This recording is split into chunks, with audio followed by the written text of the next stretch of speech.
sallim wa barik ala sayyidina Muhammadin wa ala alihi wa sahbihi ajmain amma ba'du. Yang sangat saya hormati Profesor Dr. Purwo Santoso selaku Rektor UNU. Di sini ada pernah mas-mas saya, ada Profesor Yani, ada Mas Aris, ada teman-teman, ada Pak Mustafid, semua yang saya hormati. Saya mohon maaf atas keterlambatan karena saya masih sekolah tadi, masih mengikuti sekolah. Jamnya memang harus tadi jam 9. Mengenai ilmu manfaat itu kita mengikuti ya tradisi ulama-ulama dulu. Itu kalau pakai standar dengar makna indikator atau indikasi, itu adalah dimulai dari kita legowo dengan faham-faham atau dengan satu harapan.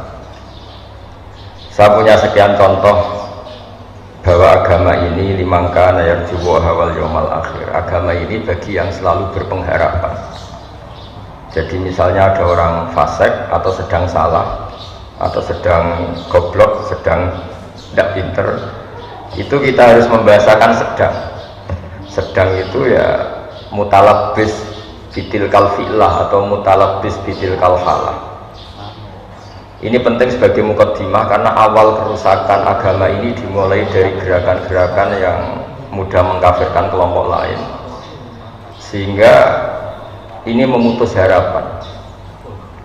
Jadi saya mohon kepada Bapak Profesor, Bapak semualah yang terlibat dalam pendidikan itu, terutama ini menyemaikan harapan. Orang yang sekarang sedang jatuh bisa saja suatu saat bangkit, yang sedang fasik bisa saja suatu saat soleh.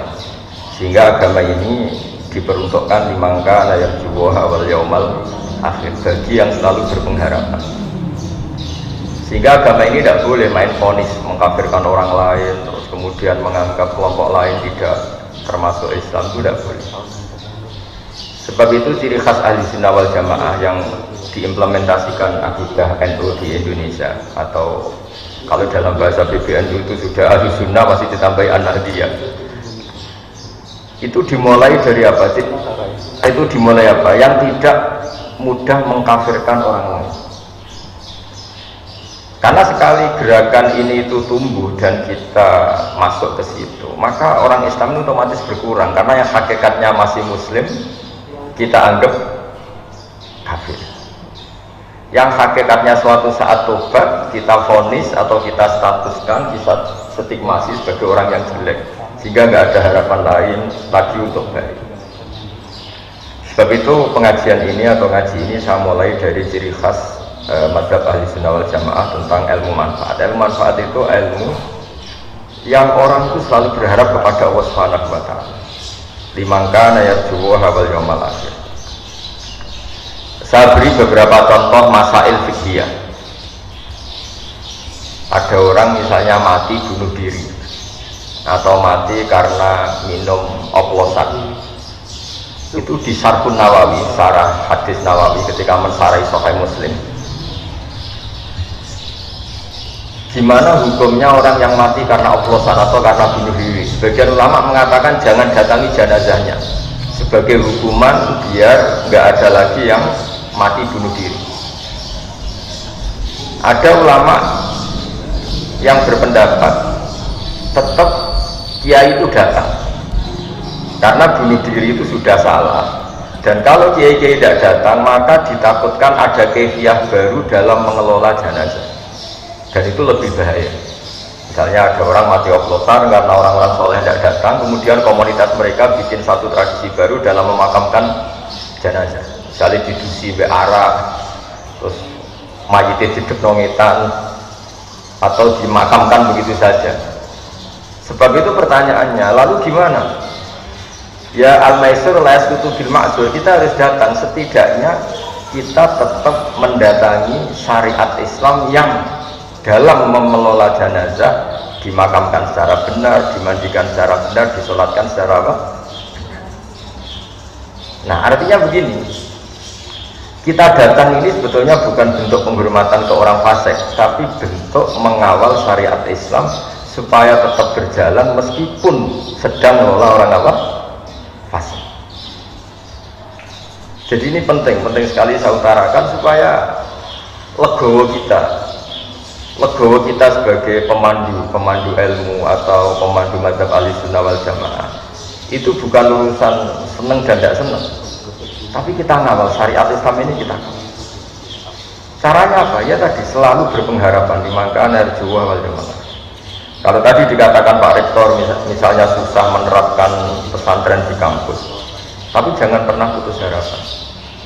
Al-Azhar itu ya kampus, tapi tradisinya pesantren. Di situ ada ijazah toreko, ada ijazah cara menghafal Quran secara benar, tapi tetap tradisinya itu kampus. Nah, saya memulai makalah ini dengan buku yang jenengan baca semua, yang jenengan bawa, nanti tak baca secara urut sebagian yang pokok-pokok. Saya mulai dengan ilmu manfaat itu, ilmu yang kayak apa? Saya akan berpendapat ilmu yang selalu memberi kita harapan. Jadi agama ini kata Allah liman kana yarjuha wal yaumal akhir, bagi selalu yang punya. Ketika Sayyidina Umar ditanya ibadah paling baik itu gimana? Intidharul farad, selalu menunggu harapan, menunggu suatu saat ada kebaikan, ada hari yang lebih baik. Nah, itu dimulai dari mana? Dimulai misalnya seorang bapak yang awam, yang mungkin lugu atau bodoh, selalu bilang lek koyo bapak, akhirnya anaknya sekolah dan lebih baik. Ada orang yang nyuwun sewu mungkin dia maling atau copet atau apa, kalau ngandani anaknya wis bapak tok sing nglakoni ning penjara, kowe aja sampai nasibmu koyo bapak. Dan dari harapan seorang bapak yang terpidana ini kemudian lahirlah anak-anak yang soleh. Ketika orang-orang kafir Mekah yang sangat sadis kepada Rasulullah SAW itu sampai Malakul Jibal itu nggak tega, terus menawarkan, ya Rasulullah, hari ini saya diutus Allah untuk apa? Untuk menghancurkan orang-orang Mekah yang mengusir engkau, yang menyakiti engkau. Tapi kata Nabi, jangan. Asallahu ayyukhrija min aslabihim ma ya'budullaha wa la yusyriku bihi syai'an. Mungkin bapaknya kafir, tapi saya berharap nanti anak-anaknya menjadi mukmin. Jadi orang yang kafir saja Nabi tidak butuh harapan. Ini bukti itu ada di hadis sahih di Bukhari. Dan betul, Abu Lahab punya putri namanya Durrah, ada yang baca Darrah, itu mukminah sholihah. Abu Jahal punya anak namanya Ikrimah, ini termasuk sahabiyun jalilun. Jadi agama ini digerakkan oleh harapan, liman kana yarju. Bahkan ketika bapaknya belum, kan banyak sekarang di Indonesia. Banyak di Indonesia itu orang yang nggak bisa baca Quran, anaknya hafid. Dimulai dari mana? Dimulai dari sebuah apa? Harapan, liman kana yarju wal yaumal akhir. Sebab itu dalam sebuah kitab Jami'u Ushulil Auliya, kitab tentang para wali, itu Abdul Hasan Asyadili pernah mimpi. Di situ ketemu Nabi Nuh dan Nabi Muhammad SAW dalam mimpi. Itu Nabi Nuh digojlok begini sama Nabi Muhammad. Andaikan Nabi Nuh tahu bahwa dalam tubuh orang kafir bisa saja ada sperma nasamah namanya kalau dalam bahasa Arab, yang suatu saat ini jadi mukmin.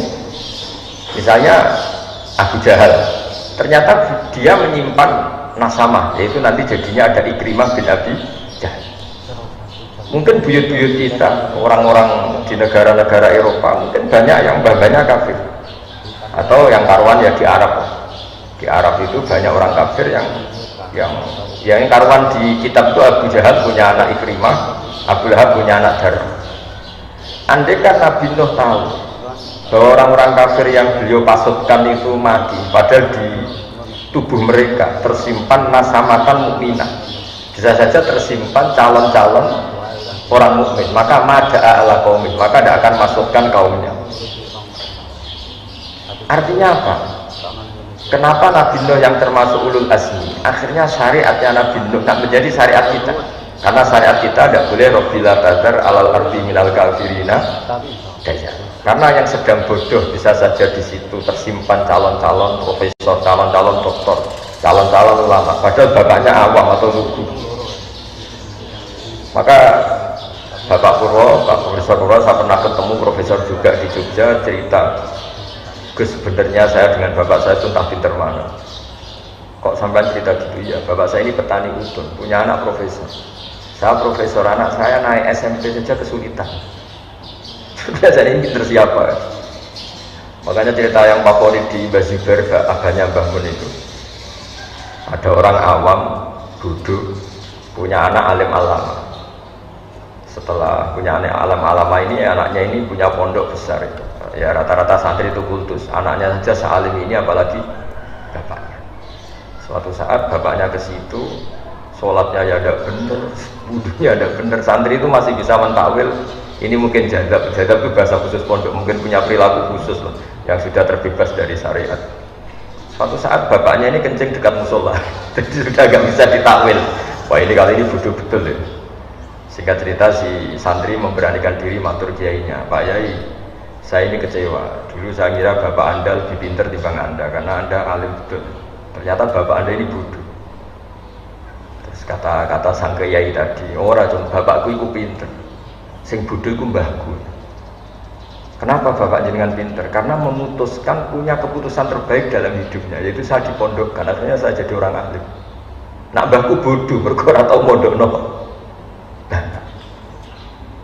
Artinya apa? Generasi bodoh itu bisa diakhiri. Maka sebetulnya seorang yang bodoh itu ya sedang bodoh. Bisa saja di sini menyimpan tadi nasamatan sing mukminatan, nasamatan alimatan, nasamatan sing mu'jibatan. Sehingga kalau dalam ngaji nahwu, ini juga orang-orang umum juga harus ngaji nahwu. Bahasa nahwu itu manusia itu berstatus seperti isim fa'il. Isim fa'il itu kalau fasikun berarti sedang fasik, bukan permanen fasik. Seperti kita misalnya mungkin kita sholihun, ya sebetulnya sedang soleh, bisa saja kita su'ul khotimah, sehingga tetap disuruh berdoa ya muqallibal qulub tsabbit qalbi ala dinik. Lalu gerakan-gerakan ekstremis itu tidak mau belajar seperti ini. Kayak apa dulu Abi Sufyan musuhi Kanjeng Nabi, tapi akhirnya mukmin. Semua perang orang kafir itu dipimpin Abi Sufyan. Dulu ketika Nabi orang Islam kalah di perang Uhud, panglimanya orang kafir itu Wahsy, Khalid bin Walid. Tapi akhirnya Khalid bin Walid masuk Islam. Orang yang paling biadab di perang Uhud itu Wahsy, yaitu yang membunuh Sayyid Hamzah, juga akhirnya Islam. Maka ilmu nahwu itu penting, berarti fasikun ya di terjemahannya sebetulnya sedang fasik, bukan berstatus fasik, bukan berstatus permanen fasik. Sehingga itu dipelajari oleh ulama-ulama. Kenapa? Karena dengan cara seperti itu ada harapan. Maka saya mohon, misalnya Universitas Endo yang di Jogja, misalnya masih kecil ya berharap lebih besar, misalnya kurang baik berharap akan lebih baik. Pokoknya hasil itu jangan sampai orang itu tidak punya harapan. Maka kata Sayyidina Umar, afdhalul ibadah intidharul farad. Ibadah terbaik adalah selalu punya apa? Harapan, dan berharap hari esok lebih baik, hari esok lebih baik. Dan awal dari kesalahan kita bermadzhab adalah madhab yang takfiri, yang memutus harapan. Ya, karena maknanya mengkafirkan itu berarti menutup orang lain dari rahmatnya Allah. Karena maknanya kafir itu penutup. Sehingga dalam sebagian bahasa Arab, petani itu bahasa Arabnya kufar, karena maknanya itu penutup biji-bijian di tanah. Jadi bahasa kafir itu, makanya bahasa kafir kadang dipakai lain syakartum la azidannakum wa lain kafartum. Kenapa dikatakan kafartum? Karena menutupi nikmat yang diberikan Allah ke dia, pengingkar nikmat. Sehingga bandingannya kafartum dengan apa? Syakartum. Nabi Sulaiman juga pernah bilang, hada min fadli rabbi liyabluwani aashkuru apa. Jadi punya bahasa kafir itu tidak mesti seru keluar dari Islam itu tidak. Bahasa kafir itu bisa pengingkaran terhadap apa? Nikmat atau pengingkaran terhadap anugerah Allah juga disebut kafir. Karena bandingannya itu syukur sama apa? Kufur. Nah kadang perbandingan itu ekstrim, yaitu mukmin dan nah ngaji ini memang saya mulai dengan rumus yang agak jelimet, tapi ini akan menjadi panduan untuk Nahdlatul Ulama, juga untuk para akademisi di kampus, bahwa semuanya itu dimulai dari harapan. Dulu kita dijajah Belanda 350 tahun, dan masyarakat kita zaman itu sangat terbelakang. Wong penjajah itu buruk, sudah buruk, kafir. Orang-orang tua kita nyeluk Belanda itu dorong. Wong penjajah berdiundang dorong. Mungkin andaikan saat itu ada pakar sudah putus asa. Bagaimana bisa menggerakkan masyarakat yang saking bodohnya itu penjajah dipanggil dorong. Kayak apa susahnya pas itu? Kita ini bisa menggerakkan masyarakat itu kalau punya kesadaran melawan. Kok kesadaran melawan? Nganggep penjajah ini tuannya, majikannya. Kamu bisa mendidik orang melakukan perlawanan dengan cara berpikir seperti ini. Kayak apa susah? Tapi para pejuang kita, para ulama kita, para kiai kita tidak berhenti ada saja celah untuk mendidik mereka supaya mau melakukan perlawanan. Padahal saking lucunya, wong penjajah kok diundang dong. Kayak apa? Susahnya apa? Tapi barokahnya punya harapan, bergerak, kemudian akhirnya kita jadi merdeka. Orang-orang desa yang jadi buruh gara-gara jadi buruh lama, roh enake wong sugih, duwe akeh, rumahnya AC nan kulkasan, terus punya harapan muga-muga anakku ora kaya aku. Periode anak sudah jadi orang yang tidak buruh. Banyak orang yang buta huruf, periode anak cucu sudah hafal Quran. Banyak orang yang nggak tamat SD, periode anak sudah dosen. Makanya PR kita setelah kita jadi anaknya orang awam, jadi dosen, jadi doktor, apa kita setelah jadi dokter bisa lebih baik? Nah ini PR. Jadi ilmu manfaat itu dimulai dari cara berpikir, itu selalu punya. Makanya kalau dalam balaghah, di balaghah pesantren, kenapa Nabi Adam itu ditobati Allah? Padahal salahnya sama-sama salah. Iblis ya salah, melanggar perintah Allah. Adam juga salah, melanggar perintah Allah. Karena Nabi Adam itu bukan salah permanen, tapi sedang salah. Yaitu Allah membahasakan wa aso adamu rabbahu fahuwa. Jadi kalau dalam bahasa Arab itu ada bahasa status, ada bahasa sedang. Misalnya begini, saya ini kan tidak penjahit. Saya ulang lagi, saya ini tidak penjahit. Terus pas Pak Rektor main ke rumah saya pas jahit sarung.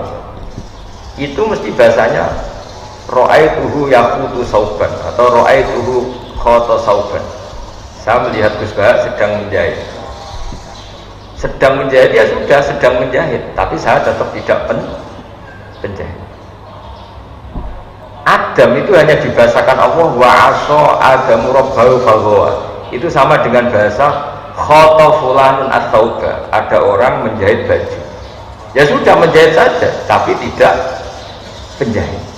Jadi tidak boleh kamu bahasakan Adam itu pendosa, tapi sedang dosa. Nah, ilmu-ilmu seperti ini mulai hilang karena orang itu lebih menganalisis, nuruti pikirannya, khayalnya daripada mengikuti kaidah. Padahal kalau dalam kaidah seperti yang saya utarakan tadi, bahasa fasik itu isim fa'il itu zamannya tuh hal sama istiqbal. Kalau hal itu sekarang, berarti sekarang sedang fasik. Orang itu sekarang sedang kafir. Tapi mana kita tidak pernah tahu kaifa akibatnya, nanti akibatnya kayak apa. Kayak apa kita perang Uhud, bencinya kita sama Wahsy karena membunuh Sayyid Hamzah, bencinya kita sama Khalid bin Walid karena dia panglima perang orang kafir. Tapi apa yang terjadi? Khalid bin Walid akhirnya masuk Islam, Wahsy atau sama. Mungkin sebagian mahasiswa, ini juga sekaligus nyambut mahasiswa baru, mungkin sebagian mahasiswa kecewa punya bapak yang lugu, yang awam, mungkin yang jualan pentol, mungkin yang apa. Tapi justru itu menginspirasi anak-anak untuk tidak punya nasib kayak bapak. Sementara kadang yang kita anaknya orang mapan, justru inginnya nuntut yang bersifat materi. Jadi akhirnya apa? Setelah yang anaknya orang awam, anaknya orang lugu ini jadi orang, nanti jadi kebanggaan, saya ini anaknya orang biasa bisa jadi dekan. Tapi yang menggerakkan itu apa? Yaitu harapan. Makanya ciri khas madzhab Ahlussunnah wal Jamaah adalah tidak boleh mengkafirkan orang lain, karena dengan itu berarti Anda memutuskan hubungan Allah dan hambanya. Gak boleh. anak saja nggak boleh dipisahkan dari orang tuanya. Nggak boleh kamu menjual pedet atau anak sapi terpisah dari indukannya yang masih menyusu. Apalagi at-tafriq bainal abdi wa rabbi. Kebutuhan dasar seorang manusia adalah berhubungan dengan Tuhannya. Lalu orang ini kita putus hubungannya dengan apa? Tuhan. Dan begitu seterusnya.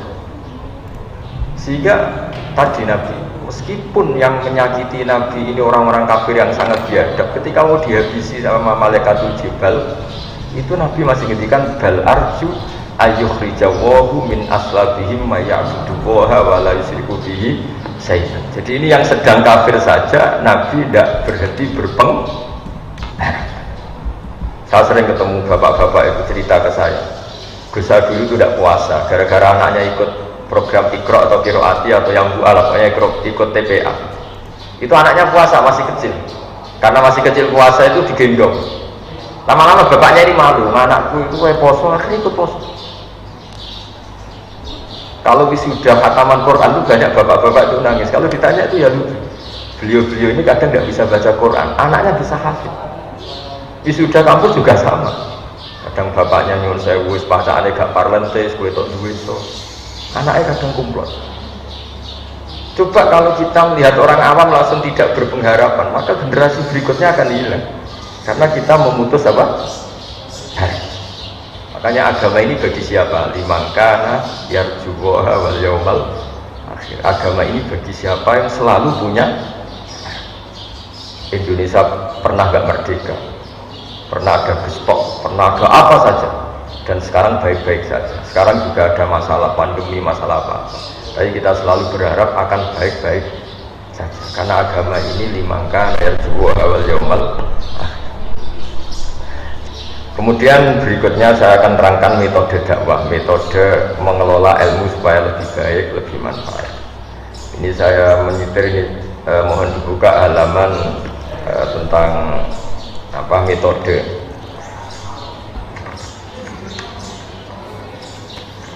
Tentang Sayyidina Umar diprotes sama beberapa sahabat karena beliau cara mimpin itu keras sekali. Kalau Abu Bakar lembut sekali, jadi sama-sama dua pemimpin besar dalam Islam. Yang Umar itu keras sekali, yang siapa? Abu Bakar lunak sekali. Halaman 25. Ya ini saya baca halaman 25. Jadi kan Rasulullah SAW kita tahu ketika intaqala ila rafiqil a'la, ketika pindah ke alam itu. Karena tentang Nabi itu gini Pak Rektor, jangan sampai kita yang NU atau yang ahli sunnah wal jamaah itu menamai Nabi itu meninggal. Jadi memang kalau ulama itu aturannya agak jelimet. Pernah ada Imam Malik ketemu orang, ila aina anta, kamu kemana? Zurtu kubur Nabi, saya mau ke kuburannya Nabi. Itu dineng sama Imam Malik, orang itu gak ditanya. La taqul kubur Nabi, wakul zurtun Nabi. Makanya orang Indonesia itu luar biasa. Yang paling awam pun kalau ditanya, kamu kalau haji mau kemana saja? Ziarah Kanjeng Nabi. Gak ada yang keterucut bilang ziarah kuburannya. Fa'inan Nabiya hayyun, karena menurut keyakinan kita Nabi itu masih hidup, hanya intikal pindah ke alam barzah. Sehingga orang Indonesia itu luar biasa. Orang paling awam pun kalau ditanya, kamu mau kemana setelah ibadah haji selesai? Mau ziarah Nabi. Gak ada yang menambahi kata kuburan. Itu sudah jadi kultur, sehingga mereka melafadzkan meskipun tidak paham ya ngomongnya gitu. Kenapa umrah? Ziarah Kanjeng Nabi. Di brosur juga gitu, ziarah ke Nabi, bukan ke makamnya Nabi. Jadi itu kultur kita sampai seperti itu. Ya kita tahu Abu Bakar mengganti Nabi. Abu Bakar itu al-layyin, dia halus sekali. Resiko halus adalah ketika melihat kemungkaran juga tidak berontak. Dan itu masalah karena ciri utama agama Islam itu nahi mungkar. Sehingga Abu Bakar justru merasa yang mengganti beliau itu harus figur yang mewakili nahi mungkar, karena beliau merasa mewakili amar ma'ruf. Sehingga sahabat itu kaget sekali ketika ditanya siapa yang menggantikan engkau. Beliau menjawab Umar. Dua figur yang berbeda perasaannya orang tuh nggak akan terlintas Abu Bakar kok memikirkan bahwa penggantinya itu adalah Umar, karena ini dua figur yang sangat kontras, yang satu sangat lunak, yang satu sangat keras. Tapi kenapa akhirnya Abu Bakar itu minta diganti Umar? Kalau kita hidup di Jogja, di Solo, di kultur yang halus, mungkin seneng sama figur kayak Abu Bakar. Tapi misalnya Anda hidup di Kolombia, misalnya di daerah narkoba, di daerah-daerah yang keras, Anda akan butuh kayak Sayyidina Umar. Makanya dalam tarikh itu unik. Nabi pertama kali jadi Nabi dan yang Islam sudah ada beberapa, di antara yang sudah Islam itu Abu Bakar. Tapi Islam itu diteror oleh orang-orang kafir. Kalau mengaku Islam dijotosi, mengaku Islam disiksa. Sehingga Nabi itu angen-angen, waduh nak sing Islam melunak-lunak ini repot. Suatu saat Nabi jalan-jalan melihat Umar di pasar dan beliau sedang gulat. Jadi Umar itu preman, jadi kalau gulat itu menangan. Terus kata Nabi, Allahumma a'izzal Islam di Umar, semoga yang mau Islam yang jenis seperti ini. Betul. Sebagai riwayat ada yang cerita Nabi doa Senin gitu, Kemis sudah Islam. Pertama Islam masuk Umar, Umar masuk apa? Islam. Apa yang dilakukan? Bikin pengumuman. Siapa yang mengganggu Nabi Muhammad SAW akan saya bunuh. Sehingga gentenan orang kafir yang delik, bukan lagi orang Islam yang delik, tapi orang kafir yang sembunyi.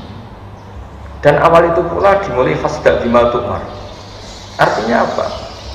Figur kayak Abu Bakar itu belum memenuhi kebutuhan ketika ketemu orang kafir-kafir yang rese tadi. Sama. Nanti kan semua orang Islam itu lunak. Itu nanti kalau ketemu yang harbi ya tentu yang kita masalahkan itu kafir yang harbi yang ingin merusak kita. Bukan orang kafir yang mau berbaik sama kita. Walhasil singkat cerita Abu Bakar ini ingin diganti Umar. Karena ada kebatilan-kebatilan yang masif. Ada kebatilan-kebatilan yang aktif. Singkat cerita ketika Umar mimpin ditanya sama Abu Bakar, engkau mengganti orang yang sangat lunak sementara engkau sangat keras. Nah, ini yang terus dijawab ya Abdurrahman, wa wallahi laqad lintu linnasi hatta khasyitu wa fil lail thumma stadadtu alaihim hatta khasyitu wa fi syiddah fa'il al makhraj. Jadi intinya gini ya, ini saya beri analogi ya. Kalau kita misalnya punya keluarga yang nakal, misalnya yang pergaulan bebas, kalau ketemu paman atau Pak D yang lunak, ngajak pacarnya di situ nggak ditegur, melakukan hal yang haram nggak ditegur, pasti ponakan ini berpikir wah nggak apa-apa, nyatanya Pak D saya nggak negur. Intinya apa? Kalau terlalu lunak menjadikan keponakan ini yang salah tidak tahu kalau itu salah karena nggak ditegur. Kebalikannya kalau pamannya ini terlalu keras, ponakannya juga nggak pernah main ke sini, jadi ya rapo berdidik, ke situ saja enggak. Jadi akibatnya sama, yang terlalu lunak ya nggak bisa didik karena membiarkan, yang terlalu keras juga nggak bisa didik karena ketemu saja enggak, karena ponakannya pasti ya berani ke situ. Intinya apa? Terlalu lunak ya masalah, terlalu keras ya masalah. Maka kata Sayyidina Umar, ketika aku pakai metode dakwah lunak, saya juga takut dosa. Karena lunak adalah bisa saja pembiaran terhadap maksiat. Tapi ketika saya terlalu keras, saya juga takut dosa. Karena keras itu menjadikan tidak berkesempatan komunikasi, tidak berkesempatan interaksi. Natijanya sama, hasilnya sama, sama-sama orang berdidik, tidak berkesempatan mendidik. Itu yang dimaksud Sayyidina Umar. Wallahi laqad lintu linnasi hatta khasyitu wa fil lan thumma stadadtu alaihim hatta khasyitu wa fi siddah. Jadi dakwah yang terlalu lunak juga masalah kayak tadi. Tapi saya ini cerita zaman dulu ya, saya tidak ingin dalam konteks bernegara yang baik itu ada ekstremitas, karena ini kan cerita zaman dulu orang kafir itu sangat ekstrim, mengancam membunuh yang mau masuk Islam, sehingga Nabi butuh figur orang kayak Umar yang berani ngancam balik, yang berani ngancam. Nah kalau dulu kan enggak, gara-gara belum ada Umar, Abu Bakar CS-nya hanya jadi objek intimidasi orang kafir. Tapi gara-gara Umar masuk Islam, gantian Umar yang intimidasi mereka, dan barokahnya itu kemudian Islam nggak diganggu lagi. Nah artinya apa? Kita sebagai dai ini berkebutuhan macam-macam. Makanya terus di fikih disimpulkan jika ketemu orang kafir yang harbi, yang keras, kita boleh keras. Makanya qatilul ladzina yuqatilunakum, perangi mereka yang merangi kamu. Sehingga ulama dulu yang merangi Belanda, merangi Jepang karena mereka merangi kita. Tapi kalau mereka tidak merangi kita, tentu kita diharapkan merangi mereka. Nah, bayangkan misalnya zaman Belanda jajah kita, Jepang jajah kita, terus kamu fatwa yang lemah lembut, ya repot. Zaman itu ya nggak jadi merdeka dengan fatwanya seperti itu. Nah, Islam itu menyediakan itu semua. Ada fatwa saat perang, juga ada fatwa saat negara normal. Kalau ketika negara normal ya fatwanya tentu bil hikmati wal mau'izatil hasanah. Tapi apapun itu sudah saya niati di sesi ngaji ini, saya akan cerita agama ini liman kana yarjuha wal yaumal akhir. Jadi cerita pokok yang ada di hadis sahih adalah ketika Malakul Jibal menawari Rasulullah SAW untuk menghabisi orang-orang kafir Mekah, Nabi ngendikan, tapi saya berharap dari anak turun mereka menjadi mukmin. Ini bapaknya masih kafir. Nabi berharap generasi ini selesai dengan melahirkan orang-orang mukmin. Jadi setelah Abu Jahal itu ya sudah selesai, karena Abu Jahal melahirkan orang namanya Ikrimah. Khalid lebih ngeri lagi. Khalid itu punya bapak namanya Walid. Wah, itu lebih parah lagi. Walid bin Mughirah itu biadab-biadabnya orang Mekah yang paling mengganggu Nabi. Tapi punya anak Khalid bin Walid yang nanti menjadi panglima terbaiknya umat Islam. Wahsy, kayak apa Nabi tidak senangnya sama Wahsy? Karena membunuh ahabban nasi ila Rasulillah. Sampai saking gak senangnya Nabi itu, sudahlah Wahsy, iman kamu saya terima, tapi tolong kalau ketemu saya kamu menghindar. Setiap saya melihat kamu saya akan ikan pamat saya Sayyid Hamzah. Tapi iman kamu sudah saya terima. Sehingga masyhur itu dalam sejarah Wahsy ketika perang Yamamah yang dipimpin Abu Bakar, dia berkeinginan membunuh Musailama al-Kadzdzab. Ada yang baca Musailama al-Kadzdzab. Kata beliau, kata Wahsy, saya berjanji fakama qataltu ahabban nasi ila Rasulillah sa'attu abghadun nasi ila Rasulillah. Saya bersumpah karena saya pernah berdosa membunuh orang yang paling dicintai Rasulullah, saya akan membunuh orang yang paling dibenci Rasulullah. Itu membunuh Musailama al-Kadzdzab yang ngaku sebagai nabi. Artinya apa? Orang yang biadab Wahsy yang bunuh Hamzah sampai seperti itu, kilaslah dibunuh, disobek perutnya oleh Hindun, kemudian jantungnya dikunyah. Kayak apa? Tapi Hindun akhirnya ya jadi muslimah, Wahsy jadi muslim. Nah, kenapa bisa begitu? Karena selalu ada harapan. Nah, contoh terakhir harapan yang tidak kesampaian tapi efeknya bagus. Abdullah bin Ubay bin Salul itu ketua orang munafik. Kayak apa fitnahnya Abdullah sama Rasulullah? Tapi ketika Abdullah bin Ubay itu meninggal, itu anaknya minta supaya Nabi itu ngasih gamisnya, sama Nabi dikasihkan supaya dipakai mengkafani siapa? Abdullah bin Ubay. Dan ini Ra'isul Munafikin. Bahkan setelah Nabi datang di jenazahnya itu, keluarganya minta supaya Nabi itu corong Jawa kan ngidoni, semua visinya disuruh ngidoni bin barokah untuk idoni kanjeng Nabi, diturutin. Orang tuh heran semua, kayak apa salahnya Abdullah bin Ubay bin Salul sama Nabi. Nabi itu tiap jalan satu langkah, dua langkah, dihadang sama Umar. Amata zakarta ya Rasulullah, qala Ubay kadza wa kadza. Engkau apa enggak ingat kayak apa Ubay menghujat engkau? Engkau apa enggak ingat kayak apa Abdullah bin Ubay mencibir engkau, menghina umat Islam? Hati ya Umar, sudah tanah saya Umar, kamu minggir saya mau ke sana. Sampai terakhir Nabi mau mensolatkan, sudah tak mau takbir, baru ada ayat turun, wala tusolli ala ahadim minhum mata abada wala taqum ala qabr. Terus Nabi gak jadi sholat. Tapi apa yang terjadi? Meskipun Abdul bin Ubay akhirnya Nabi gak boleh sholat, aslama min qaumihi wa ashirati alfu ahli baitin. Karena sikapnya Nabi yang simpatik ini, keluarga Abdul bin Ubay masuk Islam semua. Wah, kok sebaik itu? Orang kok sebaik itu? Jadi artinya apa? Jangan-jangan orang yang sedang mati karena oplosan, punya ibu yang muslimah, punya keluarga besar yang muslim, sehingga ketika seorang kiai datang ini menjadi simpatik. Pak Yai Api, Mas Yo anakku mati ini ya dihormat. Keluarganya Abdul bin Ubay gitu, wong kok api kayak Muhammad, dan nyelnya diangkar, mereka masih munafik. Akhirnya Akhirnya mereka masuk Islam semua. Gara-gara melihat berkotu Rasulullah SAW betapa halusnya. Dan itu menjadi manhaj kita. Jadi di NU itu ditonggo fasik, terkenal koruptor, terkenal macam-macam, diundang-undangan ya teko. Itu bukan menghormati orang fasik. Wah ini berarti melegitimasi kefasikan. Jadi sudah orang fasik kok datang. Sebetulnya itu mendatangi sebuah harapan, mendatangi sebuah harapan. Jadi kita berkawan orang fasik, punya berkawan dengan harapan. Jadi ini ciri khas madzhab-madzhab ahli sunnah wal jamaah, dan saya mohon ilmu ini menjadi ilmu yang jadi pegangan kita. Keempat, kenapa itu kita lakukan? Ini ada di kitab Hikam, pernah saya ajarkan juga ketika Fakultas Kedokteran UGM ke sini. Kenapa ini kita ajarkan? Yang keempat, ini contoh saya yang terakhir.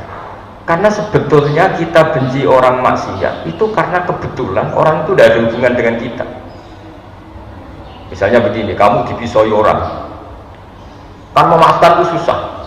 Coba bayangkan yang misoi itu anak kamu kepada orang lain, kamu berharap apa? Orang itu memaafkan anak kamu. Kalau pertanyaannya, wah misoi kudu diwales, kudu ditaboi, kalau orang mengumpat itu harus ditangani.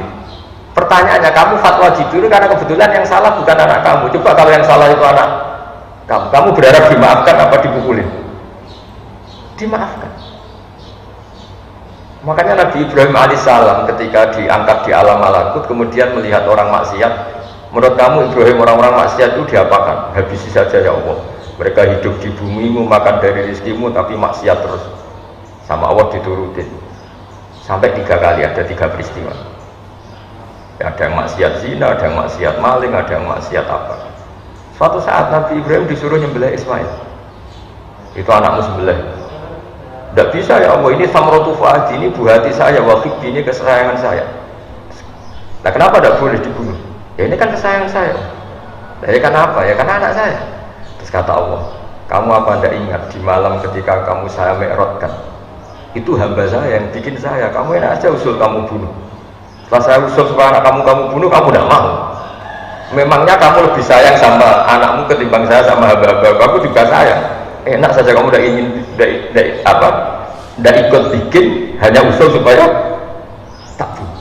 Semenjak itu Nabi Ibrahim sadar sebenarnya kebencian kita sama maksiat itu karena kebetulan. Itu udah anak.